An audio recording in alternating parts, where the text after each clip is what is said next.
बिस्मिल्लाहिर्रहमानिर्रहीम, अस्सलाम वालेकुम। प्रोग्राम सच बात में आपको खुश आमदीद और मैं हूँ गज़ल अशरफ अवान। अहम डेवलपमेंट्स, अहम केसेस, अहम समातें जिन पर आज बात करने लगे हैं प्रोग्राम में। तोशाखाना केस था, इस्लामाबाद हाई कोर्ट में इमरान खान को गिरफ्तार करने से रोक दिया। ये आज दिन की खबर है। वारंट उनके मुअत्तल हो गए थे, कल पेश होंगे। और सिक्योरिटी के हवाले से भी खदशात का जिक्र किया जा रहा था, जिसमें इस्लामाबाद पुलिस को ये भी हिदायत की गई है कि अब इमरान खान साहब को सिक्योरिटी भी दी जाएगी। साथ ही साथ इससे पहले जब इमरान खान ने अंडरटेकिंग का कहा था कि वो अंडरटेकिंग देना चाहते हैं, वो पेश होंगे 18 को। इस्लामाबाद हाई कोर्ट में मामला गया था। इस्लामाबाद हाई कोर्ट ने उनके वारंट जो है बरकरार रखे थे और कहा था कि ये मामला ट्रायल कोर्ट में चला जाए और वो इसको देखे, लेकिन ट्रायल कोर्ट भी इस चीज़ से मुतमईन नहीं हुई थी। मामला आज फिर इस्लामाबाद हाई कोर्ट गया और वहाँ से उनके जो वारंट थे वो मुअत्तल हो गए। और उसके बाद जो ख्वाजा हारिस थे, इमरान खान साहब के वकील, उन्होंने कहा कि वारंट मुअत्तल कर दें ताकि वो पेश हो सके, और फिर बाद में वारंट मुअत्तल हो गए। साथ ही साथ लाहौर हाई कोर्ट में इमरान खान साहब आज पेश हुए हैं। 9 केसेस में उनकी हिफाजती जमानत की दरखास्तें दायर की गई थी। 5 इस्लामाबाद और 4 लाहौर के केसेस थे। और उसकी अहम जो अभी इस वक्त ब्रेकिंग हमारे सामने आ रही है वो ये है कि इमरान खान की हिफाजती जमानत के लिए लाहौर हाई कोर्ट में पेशी थी। जमानतें उनकी मंजूर हो गई हैं और लाहौर हाई कोर्ट ने इमरान खान को गिरफ्तार करने से रोक दिया है। इमरान खान की 6 मुकदमात में हिफाजती जमानतें मंजूर हो गई हैं। इन तमाम तर सूरत हाल पर बात करने के लिए हमें आज ज्वाइन कर रहे हैं ब्रिगेडियर रिटायर्ड गजनफर अली साहब, आप सीनियर एनालिस्ट हैं।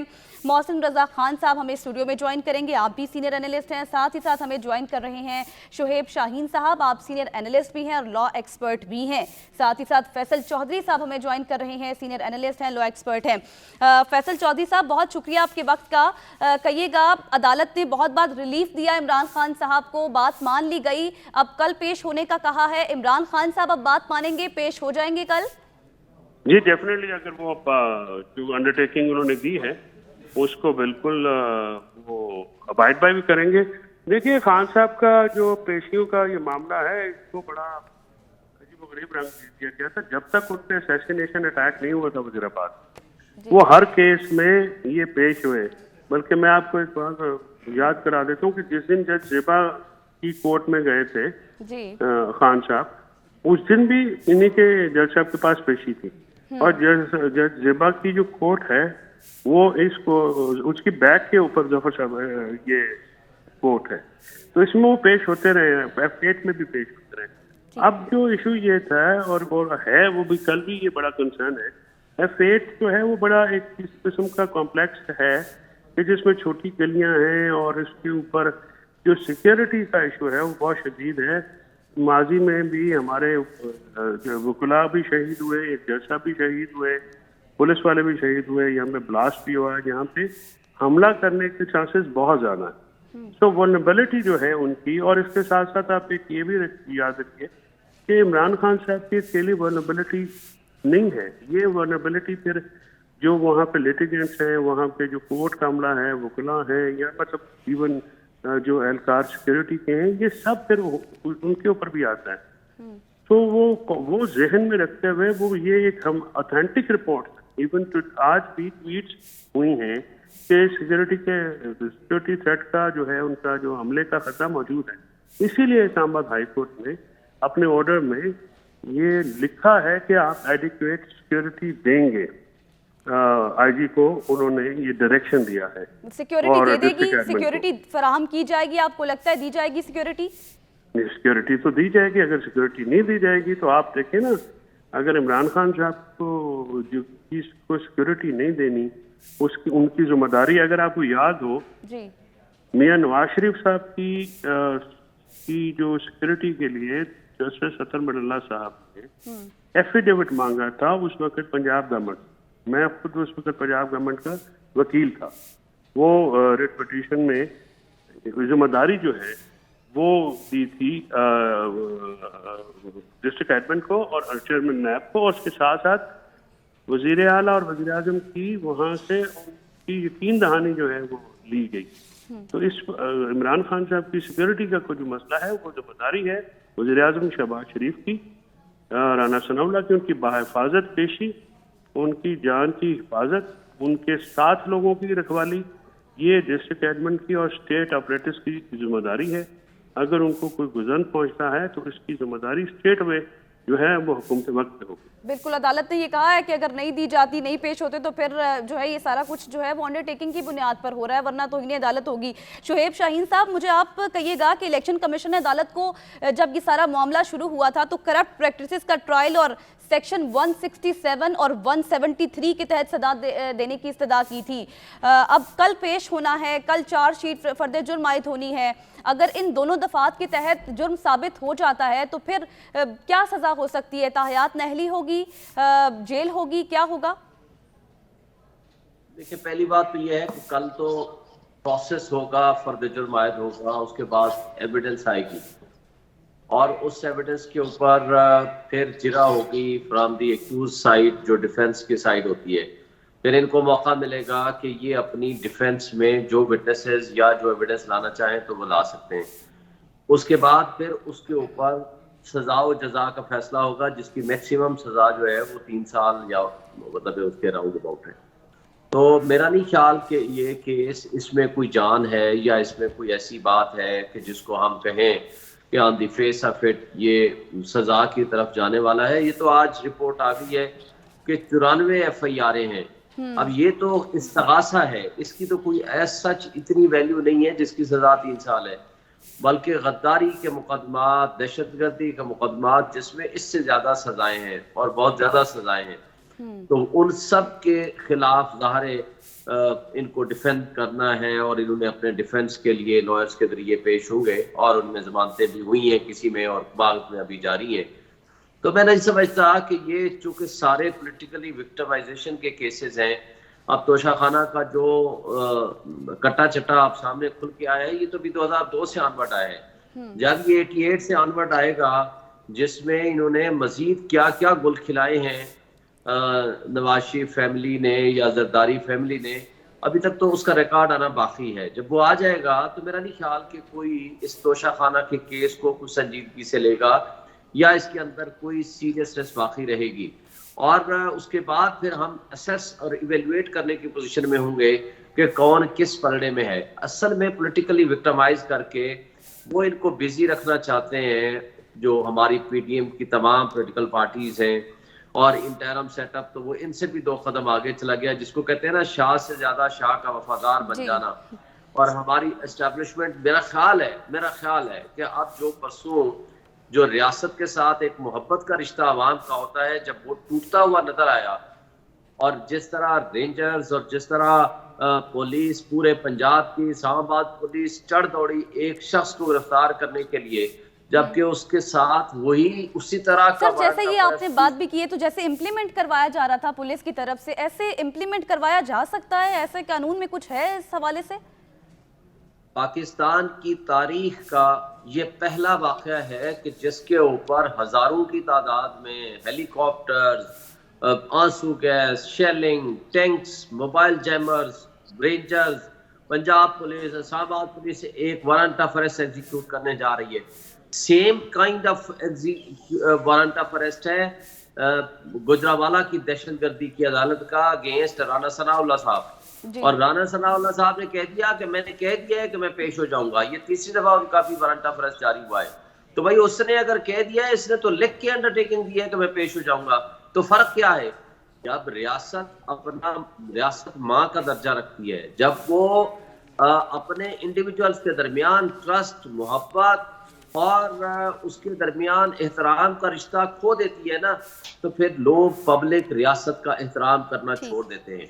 और वो मेरा ख्याल है आज ये आंखें खोलने के लिए काफी है एस्टेब्लिशमेंट हमारी को, जो इन सब के पीछे खड़ी होकर के ये सारी तमाशा देख रही थी या तमाशा करा रही थी, जो कुछ भी था। मेरा ख्याल है अब सोचने का मकाम है PDM के लिए भी, सोचने का मकाम है हमारे इदारों के लिए, तमाम मुख्तदर हल्कों के लिए, कि अब अवाम के सामने अगर आप रियासतों को ठीक है शुएब शाहीन साहब, आपका पॉइंट समझ आ गया। मोहसिन साहब, मुझे ये कहिएगा, अब जैसे फवाद चौधरी साहब ने भी कहा है कि हमारे मामलात तय पा गए हैं PTI के और पंजाब हुकूमत के, आपको लगता है जलसे के हवाले से भी क्या कहा गया है कि वो जलसा भी अब आगे हो जाएगा, दोनों फरीकैन की जानिब से अमल किया जाएगा?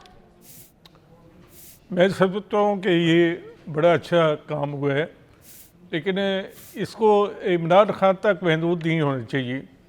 ये पाकिस्तान के हर शहरी को ये सहूलत हो कि उसको गिरफ्तार करने के लिए या वारंट की तामील के लिए जब हुकूमत आए तो वो भी मुतालबा करे कि आईजी और सेक्रेटरी दफा के साथ बैठ कर मुझे मामला तय करने दिए जाएं। आप देखें कि पुलिस पर पेट्रोल पंप फेंके गए, रेंजर्स की गाड़ी जलाई गई। क्या पाकिस्तान में किसी सियासी रहनुमा ने गिरफ्तारी से बचने के लिए कभी ऐसा काम किया है? क्या किसी सियासी लीडर ने ये टेलीफोन करवाया कि बंदे भेजे वरना टिकट नहीं मैं दूंगा? क्या पाकिस्तान में किसी सियासी लीडर ने ऐसी बगावत का काम किया है? मैं तो कहता हूँ कि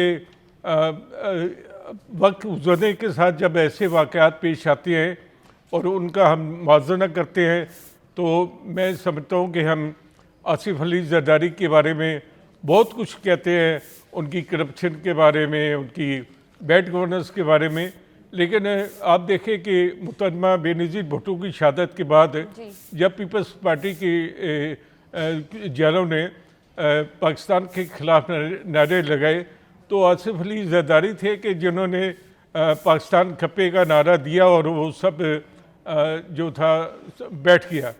अब इमरान खान के हवाले से ये कहा जा रहा है, ये बिल्कुल बात सब लोगों को मालूम है कि इमरान खान इस्टेब्लिशमेंट की झोली में बैठकर आए और उन्हें पेपर किया गया और पूरी रियासत जो थी जिसमें हमारी आर्मी शामिल थी, जिसमें अदलिया तो अभी भी शामिल है और हमारा मीडिया का एक हिस्सा शामिल है, और हमने देखा कि इन लोगों ने किस तरीके से इमरान खान को लाए और एक गिरफ्तारी या वारंट की तामील के मामले पर जिस तरह पाकिस्तान फ़ौज के जनरल बाजवा के और जनरल आसिम के ख़िलाफ़ नारे लगाए गए, ये बड़ा अफसोसनाक है। ठीक है सर, कभी एक मजम्मत इमरान खान ने इन लोगों की नहीं की जिन्होंने रेंजर्स की गाड़ी जलाई, जिन्होंने नारे लगाए।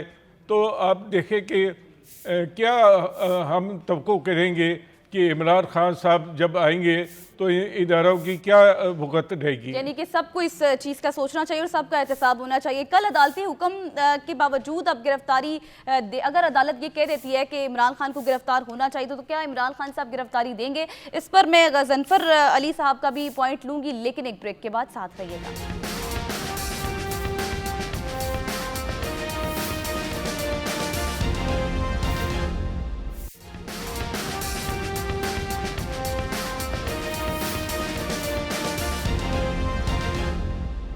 Welcome back after the break. और हम बात कर रहे थे तोशा खाना के हवाले से जिसमें इमरान खान के जो वारंट है वो मुअत्तल हो गए और कल इमरान खान साहब ने पेश भी होना है।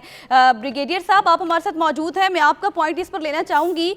तोशा खाना जो केस था, आपको क्या लगता है, आप इसका एनालिसिस कैसे करेंगे? क्या वो सियासी नौयत का है? क्योंकि इमरान खान साहब खुद भी ये कह चुके हैं कि जिस तरह मेरे ऊपर मुकदमात बनाए गए हैं, अगर उनका मेरिट पर फैसला हो जाता है तो फिर इनको कहने की ज़रूरत नहीं है, मैं खुद सियासत से निकल जाऊँगा।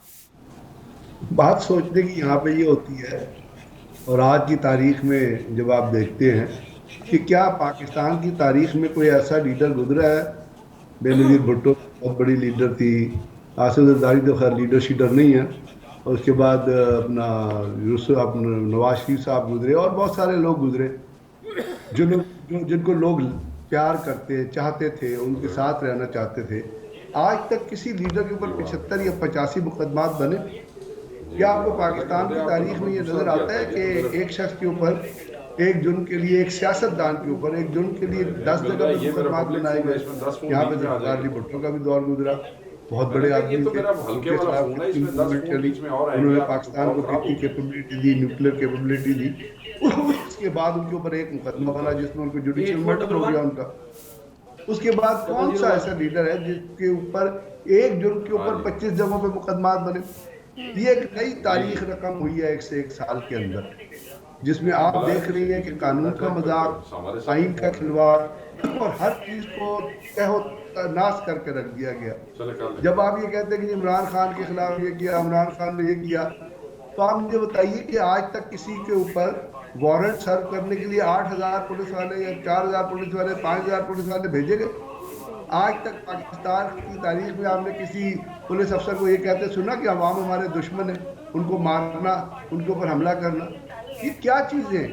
सर आपका पॉइंट आ गया, आपकी आवाज़ में थोड़ी डिस्टॉर्शन है, मैं आपके पास फिर आऊंगी। मोहसिन साहब मुझे कहिएगा, आज मरियम नवाज साहिबा ने भी अभी थोड़ी देर पहले बड़ी अहम प्रेस कॉन्फ्रेंस की है, उसमें उन्होंने बड़ी बड़ी बातें की हैं। उन्होंने कहा है कि इमरान खान साहब को गिरफ्तार करना 5 मिनट का काम है और इमरान रियाजी ने रियासती रिट को चैलेंज किया है। तो इमरान खान को गिरफ्तार करना तो कोई मुश्किल काम नहीं है, लेकिन उनके सूरतकार जो हैं वो अदालतों में बैठे हुए हैं और सर मुश्किल तो नजर आया ना, हुकूमत गिरफ्तार नहीं कर सकी। जैसे मैंने बताया कि SHO का ये काम है, ये DIG का काम भी नहीं है। ये 4 सिपाहियों के जाने पे मुल्क में कानून और आइन की अमलदारी हो, तो ये काम तो 4 आदमियों के जाने पे हो सकता है। लेकिन जब आप मोर्चा बंद हो जाए, जब आप अपने आप को उसामा बिन लादेन और मौलवी फजलुल्लाह की तरह महसूस कर लें और बाहर अपने मुसल्लह लोग रखें जो कि डेजर्स की कड़ियों पे हमले करें, तो ये मुश्किल काम भी है। ज़ाहिर बात है कि जब कानून और आइन ना हो और कानून पे अमल दरामद करने वालों के ख़िलाफ़ मुज़ाहमत की जाए तो ये मुश्किल काम भी है। ये बात आपने बिल्कुल ठीक की है कि हमने देखा कि इमरान खान से पुलिस जो थी 8,000 थी या 80,000 थी, वो उनसे वारंट की तामील भी नहीं करा सकी। बिल्कुल। तो जब ये सूरत हाल पेश हो, तो जब आपने इतने बड़े लाड और प्यार से एक लीडर को पाला है, तो ये बात दुरुस्त है कि उसको उसी तरीके से रखना चाहिए और उसके ख़िलाफ़ केस भी नहीं बनने चाहिए। उसके ख़िलाफ़ अगर कोई केस है तो वो फ़ौरन ख़त्म हो जाने चाहिए। और जहाँ तक 80-85 मुकदमात का ताल्लुक़ है, तो मैं समझता हूँ कि ये ड्रामा भी बड़ा अफसोसनाक है कि हर दफ़ा आप मुकदमात बनाने के लिए कोई फजूल किस्म के मुकदमात बनाते हैं, जबकि आपने इससे पहले जो सियासतदानों को, लीडरों को एक आध मुकदमे में ही टांग दिया था। ठीक है, इसके लिए ज़्यादा मुकदमे करने की ज़रूरत नहीं होती, मुकदमों की ज़रूरत नहीं थी। आपका पॉइंट आ गया। अच्छा शोएब शाहीन साहब, मुझे ये बताइएगा कि अब जो डिटेल्स आई हैं, हमने देखा कि बड़े बड़े चैंपियंस हमारे सामने आए हैं तोशाखाना में, जिन्होंने पहले बड़ा बड़ा बयानिया बनाया था घड़ी चोर का, इतनी कमज़ोर, जबकि उनके अपने अब केसेस जो उनके सामने आ रहे हैं, जैसे कि पाइनएप्पल के डब्बे तक वो ले गए हैं, इतनी कमज़ोर पिच पर उनका बयानिया, क्या कहते हैं इस पर? देखिए, पहली बात तो ये है कि उनके किसी बयाने में कोई मुताबिकत नहीं है। वो कॉन्ट्राडिक्टरी स्टेटमेंट्स देते हैं जिसमें वो खुद फंस जाते हैं। उनका तो ये मौक़िफ़ था ना कि हम इनको फंसा देंगे, हम इनको किसी ना किसी तरीके से लटका देंगे, इनको सजा दिला देंगे, इनको एस्टेब्लिशमेंट के जोर पे या किसी भी तरीके से दोस्त दादरी के जरिए हम इनको अंदर कर देंगे और इसके नतीजे में हम इनको डिस्क्वालीफाई कर देंगे, इनको कर देंगे फारिग। और हमारा पूछना किसने है? क्योंकि इन्होंने एक रूल बनाया हुआ है कि जी तोशाखाना के जो मामलात हैं हम पब्लिश नहीं करेंगे। तो भाई फिर इमरान खान के मामलात कैसे पब्लिश हो गए? और जब ये लाहौर हाई कोर्ट ने ये फैसला कर दिया, इस्लामाबाद हाई कोर्ट ने फैसला कर दिया कि ये सारी पब्लिश करें, तो वो सारी पब्लिश करने की बजाय 2002 से ऑनवर्ड के लिए वो पब्लिश करके ले आए। और इसी तरह बेसिकली रूल के मुताबिक गलत है, सही है, जिससे पहले 20% था बाद में 50% कर दिया और ये क्रेडिट जाता है इमरान खान को, उससे 20% के बजाय 50% कर दिया। और इसमें जो शोएब शाहीन साहब, मैं आपका पॉइंट आ गया, मैं आपके पास फिर आऊंगी। हमारे साथ फैसल चौधरी साहब मौजूद हैं, उन्होंने जाना है, उनसे मैं उनका पॉइंट लेना चाहती हूँ। फैसल चौधरी साहब, मुझे बस ये बता दीजिएगा कि अब इलेक्शंस होंगे, इलेक्शंस की तरफ आपको नजर आता है कि इलेक्शंस होने जा रही हैं, जैसे कि तारीखें आ चुकी हैं, वाज़ेह अहकामात भी मौजूद हैं, लेकिन उसके बावजूद जो डिलेइंग टैक्टिक्स आपको नजर आने हैं, आपको लगता है कि हो जाएंगे इंतखाबात? इलेक्शन तो होंगे, हर सूरत होंगे, और सुप्रीम कोर्ट का ऑर्डर भी है। और अगर उसकी खिलाफ वर्जी जैसे गवर्नर केपी कर रहे हैं, मेरे ख्याल में उनको तो अल्टीमेटली वो जिसके रास्ते पे चल रहे हैं वो आर्टिकल 6 लगेगा। और इसके साथ साथ मैं ये भी अर्ज करना चाहता हूँ वेरी प्रिसाइजली कि ये कहा गया कि पहले वारंट की ये और वो इमरान खान की, तो पहले ये भी तारीख है, मौसम को याद होनी चाहिए कि सुप्रीम कोर्ट पे हमला भी किसी जमात ने किया था। बेनज़ीर भुट्टो को सजा भी जजों से फोन पे किसी एक पार्टी के लीडर्स ने कराई, जो कि अभी वज़ीर आज़म भी। लिहाजा तारीख को मसख करके बात नहीं होनी चाहिए। और वारंट की तामील के लिए हम शोएब भाई ने आपको बिल्कुल बताया होगा, या एक प्यादा जाता है कभी DIG ऑपरेशन जो है वो वारंट की तामील के लिए 300-400 पुलिस एहलकार लेके या 1000 पुलिस एहलकार और रेंजर्स लेके कभी भी नहीं गया। तो ये एक पहली दफा ही हमने ये देखा कि वारंट की एग्जीक्यूशन की बजाय ऐसा लगा जैसे मुलजिम को एग्जीक्यूट करने के लिए फोर्सेस जा रही। मतलब आपको लगता है कि जी जी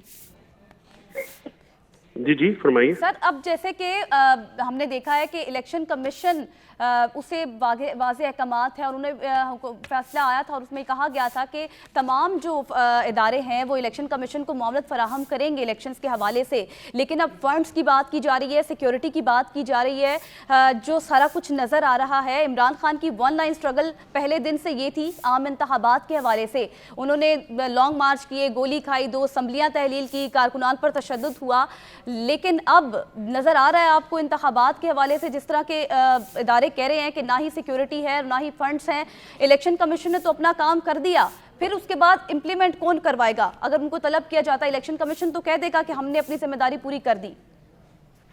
इलेक्शन कमीशन गैर संजीदा है और मैं जो इलेक्शन कमीशन अपने इक़दामात में मुझे ऐसा लग रहा है कि वो बिल्कुल संजीदगी नहीं दिखा रहे। ये नहीं हो सकता कि इदारे इलेक्शन को इनकार नहीं कर सकते, और अगर इदारे इनकार कर रहे हैं तो फिर इलेक्शन कमीशन को सुप्रीम कोर्ट के सामने होना चाहिए। और ये जो मामला है ये सुप्रीम कोर्ट के अहकामात के मुताबिक हो रहा है, उस पर अमल दरामद कराना जो आईनी जिम्मेदारी है वो एक नादीदा हाथ है, एक नादीदा कुव्वत इस मुल्क में है जो कि जमहूरियत का गला घोंटने की भरपूर कोशिश कर रही है। जमहूरियत की बुनियाद इलेक्शन होते हैं और इलेक्शन कमीशन की कॉन्स्टिट्यूशनल जिम्मेदारी है कि वो इलेक्शन इंश्योर करें। अगर वो नहीं करा सकते तो फिर इस इदारे को ख़त्म कर देना चाहिए। इस तरह से तो फिर कोई हुकूमत जो है वो इलेक्शन होने ही नहीं देगी। जो इदारे उनके मातहत होंगे वो जाके ये बयान दे देंगे। सर, कुछ ऐसा रास्ता निकल सकता है कि बातचीत हो जाए बैठकर? नहीं, देखिए बातचीत हो सकेगी, उसके लिए तो आईनी अमेंडमेंट की जरूरत है आपको। आप आइन के या तो मुल्क आइन के साथ चलेगा या लोगों के विम्स के यानी ख्वाहिशात के मुताबिक चलेगा। इसीलिए आइन और कानून होता है ना जी कि 2 पार्टियां जो है वो अपनी मर्जी ना कर सकें, और रूल ऑफ द गेम जो है और रूल ऑफ द पॉलिटिक्स वो पाकिस्तान का कॉन्स्टिट्यूशन है, आइन पाकिस्तान है, उसके मुताबिक बात होगी तो जमहूरियत चलेगी, वरना ये आमरीत है। आमरीत की एक मस्त जो है शक्ल है, ऐसे निज़ाम नहीं चल सकते और इसका मुल्क को बहुत नुकसान हुआ है कतर में और इसको मजीद नुकसान होगा। इसलिए होश के नाखुन लेने की जरूरत है सियासतदानों को दूसरे इदारों को, अदलिया को और जो भी इसमें ताकतवर इदारे हैं सबको। ये मुल्क सबका है और इस मुल्क की हिफाजत भी सबकी जिम्मेदारी। ठीक है, बहुत शुक्रिया। फैसल चौधरी साहब हमारे साथ मौजूद थे। बाकी एनालिस्ट की राय भी इस पर जानेंगे, लेकिन एक ब्रेक के बाद साथ रहिएगा।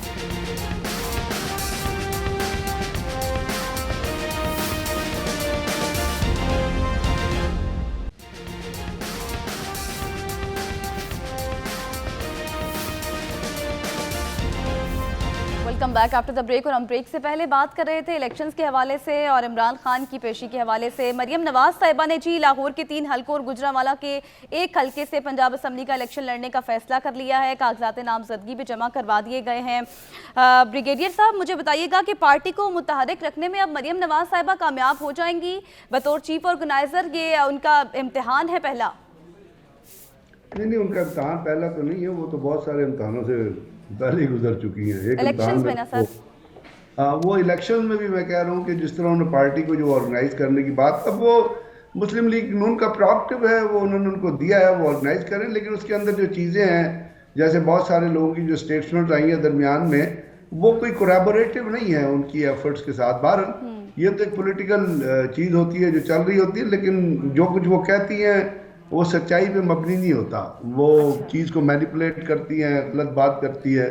और आई डोंट थिंक सो, बहुत सारी चीज़ें हैं, लेकिन एक 2 चीज़ें हैं। एक ये है कि पार्टी के जो लोग उनके साथ चल रहे हैं उनका क्या ख्याल है, और जो बाहर में है, क्योंकि जब आप एक वोटिंग हल्के में जाते हैं तो वहाँ सिर्फ एक ही पार्टी के तो लोग नहीं होते ना।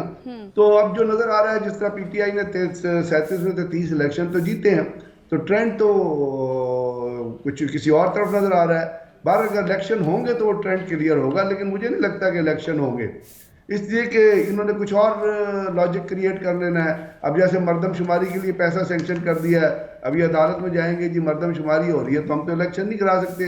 केपीके गवर्नर ने आज वैसे कह दिया है, उसने उसको तो केपीके में गवर्नर को या पंजाब के गवर्नर को ना इनकी परवाह है ना कानून की परवाह है। दे आर नॉट बॉदर्ड कि पाकिस्तान का कॉन्स्टिट्यूशन क्या कहता है, सुप्रीम क्यों कहती है। उनकी अपनी प्रायोरिटीज हैं, वो अपनी प्रायोरिटीज अपनी सोच के मुताबिक काम करते हैं। तो आज केपीके गवर्नर कह दिया कि मैं तो इलेक्शन की डेट नहीं दूंगा। अब आप मुझे बताएं इलेक्शन किस तरह होंगे, क्या सेग्रीगेटेड इलेक्शन होंगे? क्योंकि जो सुप्रीम कोर्ट का हुक्म है वो तो तमाम सबके ऊपर इक्वली एप्लीकेबल है ना। तो इस हुकूमत की और इस हुकूमत के साथ कुछ और भी लोग शामिल हैं जिनकी ये पूरी कोशिश है, उनकी एफर्ट ये है कि इलेक्शन ना हो, और अगर इलेक्शन हो तो लेस पीटीआई इलेक्शन हो। क्योंकि जो ट्रेंड नजर आ रहा है उस ट्रेंड में तो नहीं। अब तोशा खान आप मुझे बताइए ना, एक अक्लमंद आदमी के तौर, एक एवरेज माइंड रखने के तौर पे तोशा खाना केस की कोई रेलेवेंस है उस पर अरेस्ट वारंट इशू करने से?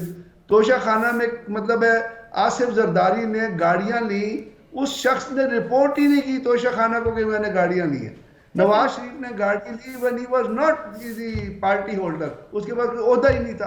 तो ये तो सब इस हमाम में जिस तरह सारे सामने सारे करप्शन है, इट्स एब्सोल्यूट करप्शन जो ये लोग उन्होंने किया, और ये करप्ट प्रैक्टिसेस हैं जिसकी वजह से पाकिस्तान तबाह हुआ है। तोशा खाना को तो उन्होंने अब्बा जान का माल समझा हुआ था ना कि खा लो, तो अब वो 15% भी नहीं दिया। और जो इमरान आसिफ जरदारी की आप बात करती है ना, उसने जिस अकाउंट से पैसे दिए वो उस अकाउंट का भी सोच लीजिएगा कि वो भी उनके खिलाफ रेफरेंस दायर हुआ है, नवाज शरीफ इश्तहारी हुआ है। तो यानी कि जो मुकदमा 2008 में कायम हुआ था उसको तो नवाज साहब, इसी से जुड़ा सवाल एक ये भी है, आपसे पूछना चाहूंगी, नवाज शरीफ साहब जैसे आपने बात की, नवाज शरीफ साहब कब वापस आएंगे वो वापस? पार्टी को उनकी जरूरत है, क्योंकि एहसन इकबाल साहब ने भी कहा था कि अब लोग उनकी तरफ देख रहे हैं। यार खुदा के लिए ना वापस आए तो इस मुल्क के लिए बहुत मेहरबानी हो, रहम होगा इस मुल्क पे।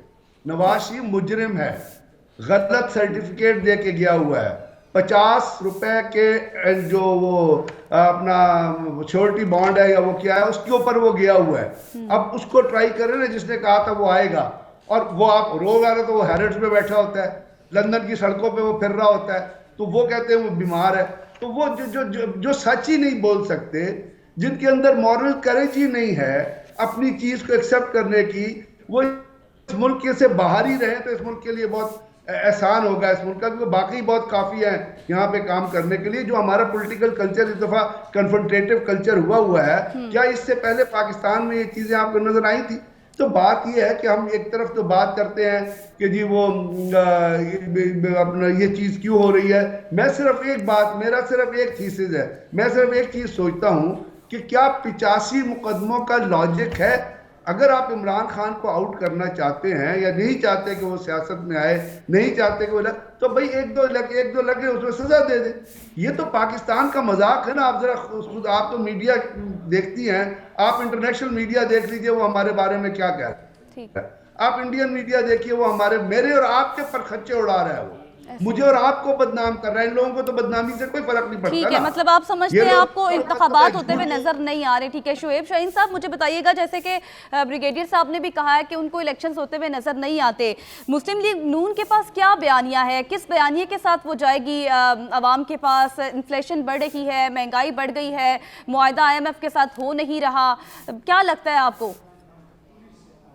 देखिए, एक तो चीज मैं जरा करेक्ट कर दूं, ये 10 महीने में 94 मुकदमात हैं, आज की रिपोर्ट आई है 94, 85 से अब 94 पे चले गए हैं मुकदमात इमरान खान साहब के खिलाफ। दूसरी बात जो मोहसिन साहब ने की ना कि एस्टेब्लिशमेंट की झोली में बैठ के आए, भाई जुल्फकार अली भुट्टो साहब अयूब खान साहब की झोली में सिर्फ बैठ के नहीं आए, उनको उनके साथ 12 उनके मिनिस्टर थे, मैं आगे उनको क्या कहते थे मैं नहीं कहना चाहता। नवाज शरीफ साहब को ज़ियाउल हक साहब कहते थे, और जिस तरह गुलाम जिलानी साहब उनको लेकर आए और जिस तरह वो खड़े होते थे उनके सामने, मैं उस पर भी नहीं जाना चाहता, लेकिन ज़ियाउल हक साहब कहते थे इनको मेरी उम्र लग जाए, और वो लग गई।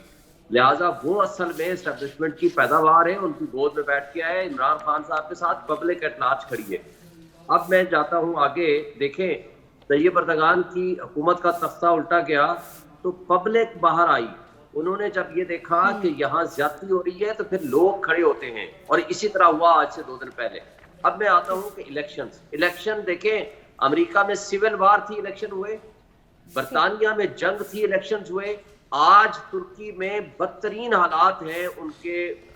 अभी सैलाब आया, उससे पहले जितना बड़ा जलजला आया, 50,000 से ज्यादा लोग शहीद हुए। इलेक्शन हो रहा है। अब ये इलेक्शन आईन कहता है 90 डेज में होंगे। सुप्रीम कोर्ट में हम गए थे, इस्लामाबाद हाईकोर्ट बार के प्रेसिडेंट की हैसियत से मैंने पिटीशन भी फाइल की थी। आईन कहता है कि 90 रोज में होने चाहिए, और होने चाहिए। आपको लगता है मोहसिन साहब, कई बार आपने हमारी प्रोग्राम में कहा है कि आपको तो इंतखाबात होते नजर नहीं आते, लेकिन अब मरियम साहिबा ने कागजात नामजदगी भी जमा करवा दी, जीत पाएंगी वो? कोई कमेंट कीजिएगा। मैं ये तो फैसला लोगों ने करना है, लेकिन मुझे इस बात की खुशी है ये जो लोग पाकिस्तान में आइन को तोड़ते रहे और उन्होंने इस मुल्क पे 4 दफ़ा माशाल्लाह लगाया, वो अब आइन की बात करें। ये एक बहुत बड़ी कामयाबी है हमारे आइन की। हम समझते हैं कि इमरान खान जैसे भी आए, किस तरह आए, इस पर बहस से फजूल है। अभी तो ये दिख रहे हैं कि इमरान के साथ सपोर्ट है, लेकिन इससे पहले हमने देखा कि जब अपोजिशन जमातें इमरान खान के दौर में तमाम इलेक्शन जीती नहीं थी, तो क्या वो पैमाना नहीं था? या पैमाने बदलते रहते हैं हालात के साथ और वाक़यात के साथ। ये कुछ पता नहीं है कि कल क्या हालात होंगे और कल कौन सी जमात आएगी, लेकिन मुझे अभी भी यकीन है कि पाकिस्तान में इलेक्शन नहीं होंगे इतनी जल्दी। आपको इलेक्शन होते हुए नजर नहीं आते। बहुत शुक्रिया। ब्रिगेडियर रिटायर्ड गजनफर अली साहब हमारे साथ मौजूद थे, मोहसिन रजा खान साहब, शोहेन शाहीन साहब और फैसल चौधरी साहब हमारे साथ मौजूद थे। तमाम मेहमानों का बहुत शुक्रिया। आज कुछ पोलिंग हमने सोशल मीडिया पर इस तरह क्रिएट की थी कि पहला सवाल उसका, कल अदालत गिरफ्तारी का हुक्म दे तो क्या इमरान खान को गिरफ्तारी देनी चाहिए, जिसका हाँ में जवाब 29%, जबकि नहीं में 71% आंसर आया है। दूसरा सवाल कुछ इस तरह था कि मरियम नवाज के बकौल क्या वाकई इमरान खान को गिरफ्तार करने का काम 5 मिनट से ज़्यादा का नहीं है, जिसका हाँ में जवाब सिर्फ 38% और नहीं में 62% आया है। तीसरा सवाल कुछ इस तरह था कि क्या मरियम नवाज लाहौर से इलेक्शन जीत पाएंगी, जिसका हाँ में जवाब 26%, जबकि नहीं में 74% आया है। इसी के साथ प्रोग्राम का वक्त खत्म हुआ। अगले हफ्ते फिर हाजिर होंगे नई टॉप स्टोरीज के साथ। अल्लाह हाफिज़।